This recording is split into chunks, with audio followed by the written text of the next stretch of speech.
Donald Trump দাবি করেছেন যে তিনি ইরানে একটি বিশাল সামরিক হামলা চালানোর নির্দেশ দেওয়া থেকে মাত্র 1 ঘন্টা দূরে ছিলেন, কিন্তু শেষ মুহূর্তে তিনি নাকি সেই সিদ্ধান্ত থেকে সরে এসেছেন।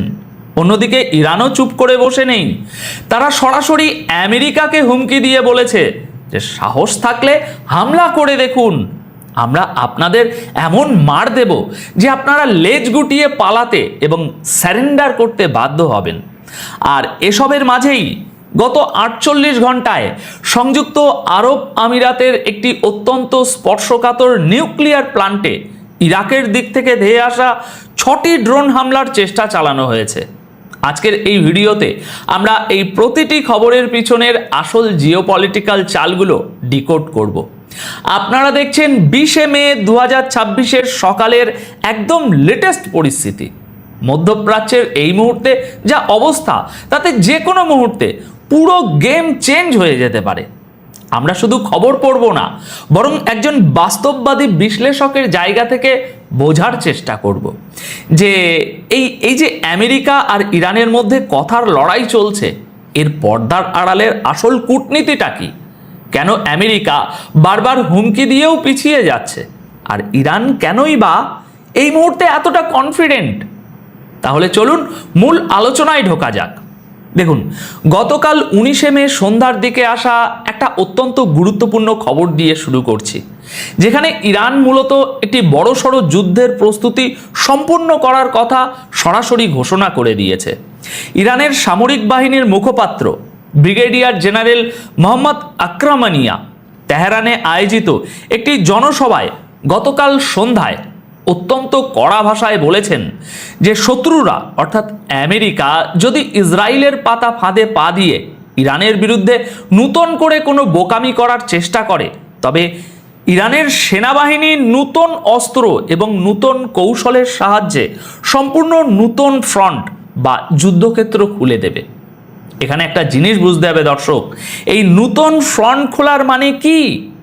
এর মানে হলো গত 40 দিন ধরে ইরান যেসব নির্দিষ্ট জায়গায় হামলা চালিয়েছে, এবার তারা শুধু সেখানেই সীমাবদ্ধ থাকবে না, তারা যুদ্ধের পরিধি এমন সব জায়গায় ছড়িয়ে দেবে যা আমেরিকা বা তাদের মিত্ররা হয়তো কল্পনাও করতে পারছে না।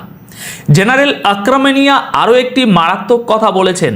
তিনি জানিয়েছেন যে মাঝখানে যে যুদ্ধবিরতি সময়টুকু পাওয়া গিয়েছিল, ইরান সেই সময়টাকে বিশ্রামের জন্য ব্যবহার করেনি, বরং এই পুরো সময়টাকে তারা তাদের কমব্যাট পাওয়ার বা সামরিক শক্তি বাড়ানোর কাজে অত্যন্তভাবে লাগিয়েছে।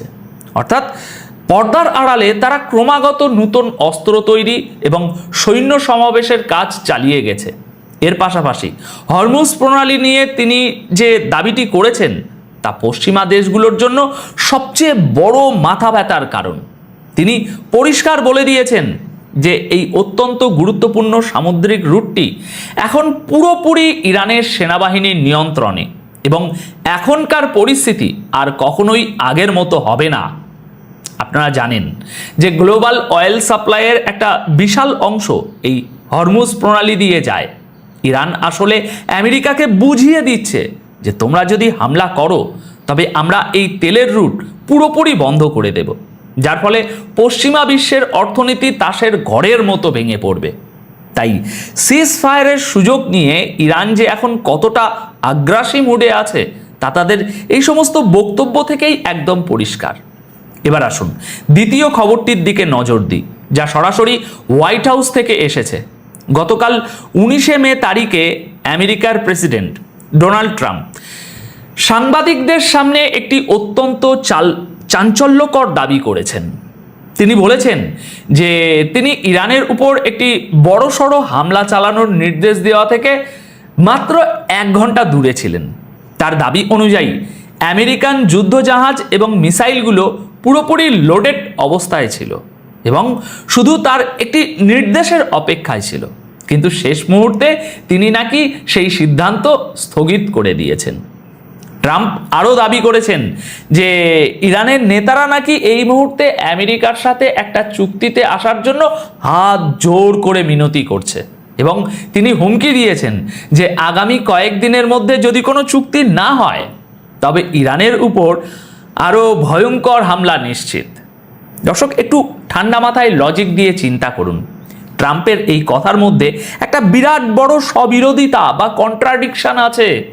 তিনি একদিকে বলছেন যে ইরান চুক্তির জন্য মিনতি করছে, আবার অন্যদিকে বলছেন যে চুক্তি না করলে তিনি হামলা করবেন।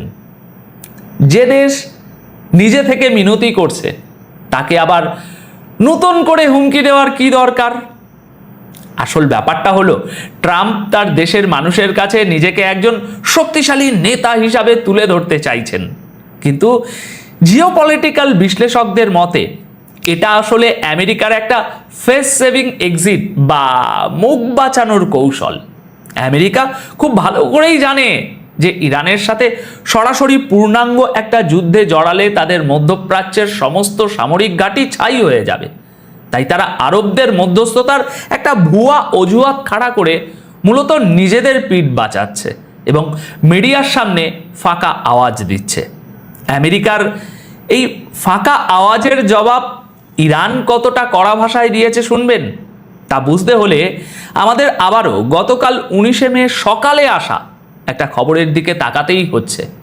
ইরানের নতুন supreme leader Ayatollah Syed Mostafa কামিনের একজন সিনিয়র অ্যাডভাইজার এবং ভালো করে শুনবেন, আইআরজিসির প্রাক্তন চিফ কমান্ডার মোহসিন রেজাই সরাসরি আমেরিকাকে স্যারেন্ডার করার হুমকি দিয়েছেন। তিনি সোশ্যাল মিডিয়া এক্সে অত্যন্ত পরিষ্কার ভাষায় লিখেছেন যে আমেরিকার প্রেসিডেন্ট ডোনাল্ড ট্রাম্প প্রথমে নিজেই হামলার ডেডলাইন ঠিক করেন আর তারপর নিজেই সেটা ক্যান্সেল করে দেন। মোহসিন রেজাই আমেরিকার এই আচরণকে ভীতু বলে চরম উপহাস করেছেন।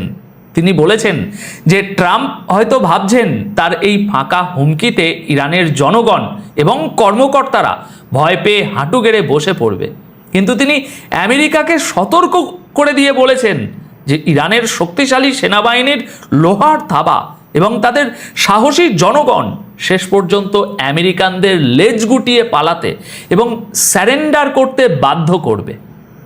দর্শক, এখানে লক্ষণীয় বিষয় হলো, ট্রাম্প সোমবারে যে হামলার পরিকল্পনা করেছিলেন, যা গতকাল মঙ্গলবারে হওয়ার কথা ছিল, সেটা তিনি বাতিল করার পিছনে কাতার, সৌদি আরব এবং ইউএইর নেতাদের মিনতির কথা উল্লেখ করেছিলেন। কিন্তু ইরান এই পুরো বিষয়টাকে আমেরিকার একটা নাটক হিসাবেই দেখছে। আমেরিকা শর্ত জুড়েছে যে চুক্তিতে ইরানের কাছে কোনো পারমাণবিক অস্ত্র না থাকার বিষয়টি নিশ্চিত করতে হবে, কিন্তু ইরানের এই কঠোর অবস্থান থেকে এটা একদম জলের মতো পরিষ্কার যে তারা আমেরিকার কোনো শর্তই মানতে রাজি নয়। তারা জানে যে আমেরিকা এখন ব্ল্যাকমেল করার চেষ্টা করছে, কিন্তু বাস্তবে আমেরিকার সেই ক্ষমতা বা সাহস কোনোটাই নেই যে তারা ইরানের মতো একটি বিশাল এবং সামরিকভাবে প্রস্তুত দেশের মাটিতে সরাসরি সৈন্য নামাবে বা আবার একটা যুদ্ধ শুরু করবে। এখন সবশেষে যে খবরটি গ্লোবাল পাওয়ার পলিটিক্সে একটি নতুন মাত্রা যোগ করেছে, সেটি হলো সংযুক্ত আরব আমিরাতের ডিফেন্স মিনিস্ট্রির একটি বড় বয়ান। গতকাল 19 মে সন্ধ্যায় আসা রিপোর্ট অনুযায়ী ইউএইর এয়ার ডিফেন্স সিস্টেম গত 48 ঘন্টার মধ্যে মোট 6টি ড্রোন আকাশেই ধ্বংস করেছে। এই ড্রোনগুলো সাধারণ কোনো জায়গা নয়, বরং ইউএইর অত্যন্ত গুরুত্বপূর্ণ বারকাহা নিউক্লিয়ার প্ল্যান্ট এবং কিছু সিভিলিয়ান এলাকাকে নিশানা করে ধেয়ে আসছিল। রবিবার থেকে শুরু করে গত মঙ্গলবার পর্যন্ত এই 48 ঘন্টায় বেশ কয়েকটি হামলার চেষ্টা হয়েছে। ইউএই সরকার জানিয়েছে যে তাদের ডিফেন্স সিস্টেম ঠিকমতো কাজ করার কারণে কোনো প্রাণহানি বা ক্ষয়ক্ষতি হয়নি। ড্রোনগুলোকে আকাশেই ইন্টারসেপ্ট করা হয়েছে। কিন্তু দর্শক, এখানে আসল চিন্তার বিষয় হলো এই ড্রোনগুলোর অরিজিন। আন্তর্জাতিক সংবাদ মাধ্যম থেকে উঠে আসা তথ্য মতে যা জানা যাচ্ছে যে এই ড্রোনগুলো ইরাকের দিক থেকে এসেছিল। তাই এখন প্রশ্ন হলো, ইরাক থেকে কে বা কারা ইউএইর নিউক্লিয়ার প্ল্যান্টে হামলা চালানোর চেষ্টা করছে?